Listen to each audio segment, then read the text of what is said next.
श्रीमद् भगवद गीता पहला अध्याय अर्जुन विषाद योग। श्री ओम नमो भगवते वासुदेवाय वासुदेवाय विश्वेश्वराय आदि पुरुष अपरंपार अलेख पुरुषाय नमः।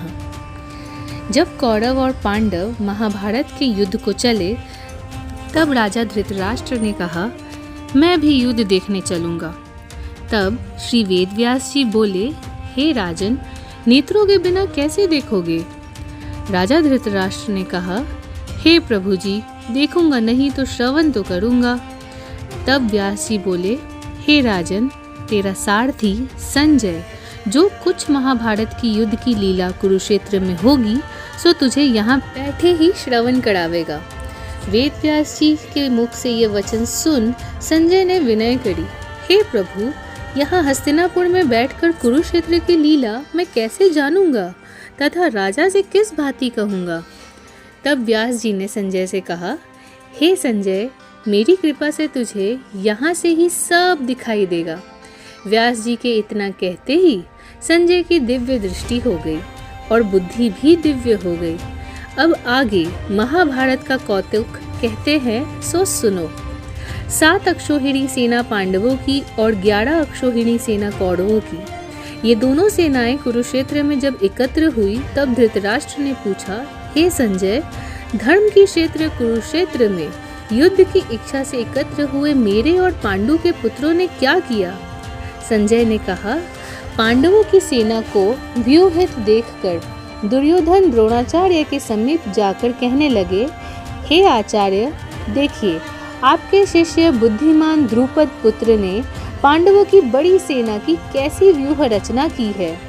इस सेना में अर्जुन, भीम, बड़े बड़े धनुर्धारी वीर, युयुधान, विराट, महारथी द्रुपद, धृष्टकेतु, चेकितान, बलवान काशीराज, पुरुजित कुंती भोज, नरों में श्रेष्ठ शैव्य, पराक्रमी युद्धामन्यु, बलवान उत्तमौजा, अभिमन्यु व द्रौपदी के 5 पुत्र सब के सब महारथी हैं।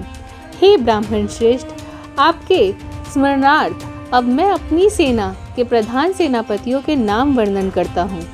आप भीष्म, कर्ण, युद्ध विजयी कृपाचार्य, अश्वत्थामा, विकर्ण, सोमदत्त का पुत्र भूरिश्रवा और बहुत से शूरवीर मेरे लिए प्राण तक देने को तैयार है। ये लोग शस्त्र चलाने में बहुत निपुण हैं और सब युद्ध विद्या में प्रवीण हैं। हमारी सेना जिसके भीष्म रक्षक है अपार बल है और उसकी सेना जिसके भीम रक्षक है थोड़ा सा बल है। अब आप सब अपने अपने मोर्चों पर सावधान रहकर सेनापति भीष्म की रक्षा कीजिए। भीष्म पितामह ने दुर्योधन को प्रसन्न करते हुए और ऊंचे स्वर में गरजते हुए शंख बजाया। फिर चारों ओर शंख, नगाड़े, ढोल, गोमुख आदि अनेक बाजे बजने लगे, जिनका बड़ा भयंकर शब्द हुआ। जिसके अनंतर सफेद घोड़ों के रथ पर बैठे श्री कृष्ण ने पांचजन्य और अर्जुन ने देवदत्त नामक शंखों को और भीषण कर्म करने वाले भीम ने पौंड्रक नामक बड़े शंख को बजाया। कुंती पुत्र धर्मराज युधिष्ठिर ने अनंत विजय, नकुल ने सुघोष, सहदेव ने मणिपुष्पक तथा महान धनुर्धर काशीराज, शिखंडी, धृष्टद्युम्न, विराट, अपराजित सात्यकी, राजा द्रुपद और द्रौपदी के 5 पुत्र तथा महाबाहु अभिमन्यु, इन सब वीरों ने अपने अपने शंख को बजाया। उन शंखों के भारी शब्द से आकाश और पृथ्वी गूंज उठी और धृतराष्ट्र के पुत्रों के हृदय कांप उठे।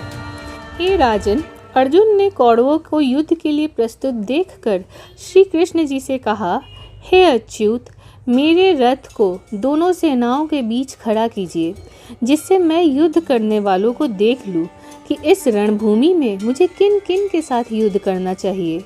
दुर्बुद्धि दुर्योधन से प्रीति करने वाले जो लोग संग्राम के लिए यहाँ एकत्रित हुए हैं उनको देख सकूं। संजय कहने लगे, हे राजन, अर्जुन की बात सुनकर श्री कृष्ण ने भीष्म, द्रोण आदि वीरों के सामने उत्तम रथ को खड़ा करके कहा, हे वीर, संग्राम के लिए उद्धत इन कौरवों को देख लो। अर्जुन ने चाचा, बाबा, गुरु, मामा, भाई, पौत्र, ससुर और स्वजनों को शस्त्रों से सुसज्जित खड़े देखा। दोनों सेनाओं में अपने ही सब बांधवों को खड़ा देखकर परम दयार्द हो अत्यंत खेद के साथ अर्जुन ने यह वचन कहे, हे कृष्ण, संग्राम की इच्छा से आए हुए इन अपने बंधुओं को देख मेरे अंग ढीले हो रहे हैं और मुख सूखा जा रहा है।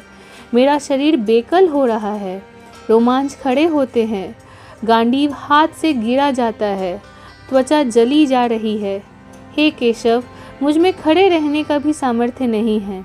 मेरा मन चक्कर खा रहा है और सब लक्षण मैं उल्टे देख रहा हूँ और संग्राम में स्वजनों का वध करके कोई लाभ भी नहीं होगा। हे कृष्ण, मैं जीत कर राज्य का सुख भी नहीं चाहता हूँ। हे प्रभु, हमको राज्य भोग और जीवन से क्या काम है, क्योंकि जिनके लिए राज्य भोग और सुख की इच्छा की जाती है वे सब संग्राम में प्राण और धन की ममता छोड़ मरने को तैयार है। आचार्य, पिता, पुत्र, पितामह, मामा, ससुर, पौत्र, साले और संबंधी, ये सब मुझे मारे तो भी हे मधुसूदन, मैं इन्हें मारने की इच्छा नहीं करूँगा। हे जनार्दन, त्रिलोकी के राज्य के लिए भी मैं इन्हें मारना नहीं चाहता, फिर इस पृथ्वी के लिए तो कहना ही क्या है। हे जनार्दन, धृतराष्ट्र के पुत्रों को मारकर हमारा क्या भला होगा? इन अतातियों का वध करने से पाप ही होगा। इसीलिए हमें अपने भाई धृतराष्ट्र के पुत्रों को मारना अनुचित है। हे माधव, स्वजनों को मारकर क्या हम सुखी रह सकते हैं? ये सब लोभ के वशीभूत है और कुल के नाश करने तथा मित्र द्रोह करने में पाप को नहीं देखते। कुल के नाश दोष को जानते हुए भी हमको इस पातक से क्यों नहीं दूर रहना चाहिए? कुल का नाश होने से कुल के प्राचीन धर्म नष्ट हो जाते हैं, फिर धर्म नाश होने से कुल में पाप बढ़ता है। हे श्री कृष्ण, पाप से कुल की स्त्रियां व्यभिचारिणी हो जाती है, जिनसे वर्णशंकर संतान उत्पन्न होती है। वह वर्णशंकर जिन पुरुषों ने कुल को नष्ट किया है उनको तथा उस कुल को नरक में पहुंचाते हैं, क्योंकि श्राद्ध तर्पण आदि बंद हो जाते हैं। वर्णशंकर बनाने वाले दोषों से कुल ध्वंस को कि जाति धर्म और कुल धर्म निरंतर नाश हो जाते हैं। हे जनार्दन, मैंने बराबर सुना है कि कुल धर्म नष्ट होने से निश्चय कर नरकवास होता है। हाय, हम बड़ा पातक करने को तैयार है, जो राज्य सुख के लाभ से अपने स्वजनों को ही मारने की कोशिश कर रहे हैं। शस्त्रों को धारण किए हुए धृतराष्ट्र के पुत्र यदि मुझ शस्त्र रहित एवं उपायहीन का रणभूमि में वध कर डाले तो मेरा बहुत कल्याण हो।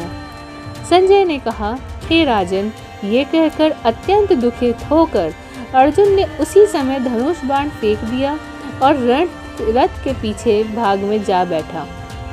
इति श्रीमद् भगवद गीता श्री कृष्ण अर्जुन संवाद में अर्जुन विषाद योग का पहला अध्याय यहाँ समाप्त होता है। जय श्री कृष्ण। राधे राधे।